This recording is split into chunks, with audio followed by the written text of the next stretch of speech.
बिस्मिल्लाहिर्रहमानिर्रहीम। अस्सलाम वालेकुम वरहमतुल्लाहि वबरकातुहू। आज इस वीडियो में बात करेंगे ख्वाब में जूते का गुम हो जाना या जूता टूटने के हवाले से। इस ख्वाब की मुख्तलिफ सूरतें हैं और इनकी मुख्तलिफ ताबीरें हैं। ख्वाब में जूते को देखना, उसकी ताबीर शरीके हयात, सवारी मिलने, दोस्त मिलने और सफर करने से की जाती है। ख्वाब में अगर कोई शख्स देखता है कि उसका जूता फटा हुआ है, सफर से रुक जाने और गम में मुब्तला होने की अलामत है।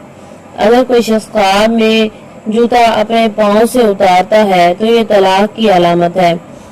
अगर कोई शख्स ख्वाब के अंदर जूता पहनता है तो ये शादी होने की अलामत है, यानी खुशखबरी मिलने की दलील है।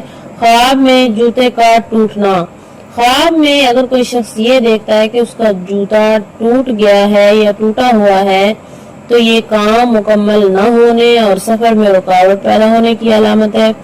अगर कोई शख्स ख्वाब में सिर्फ एक जूता पहन कर चलता है तो ये शरीकी हयात से जुदाई की दलील है। अगर कोई शख्स ख्वाब में ये देखता है कि जूता जाया हो गया है तो ये नुकसान उठाने की अलामत है।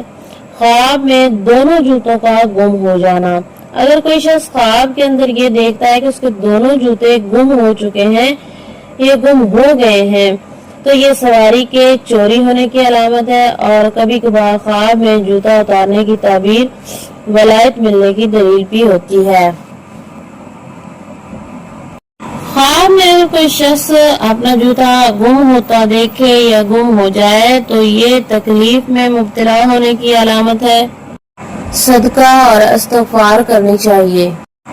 अजीज बहनों और भाइयों, अगर आपको आज की हमारी ये वीडियो पसंद आई है तो इसे ज्यादा से ज्यादा लाइक करें, दोस्तों के साथ शेयर करें और मजीद नई वीडियोस के लिए हमारा यूट्यूब चैनल शिफाए कामिल सब्सक्राइब करें।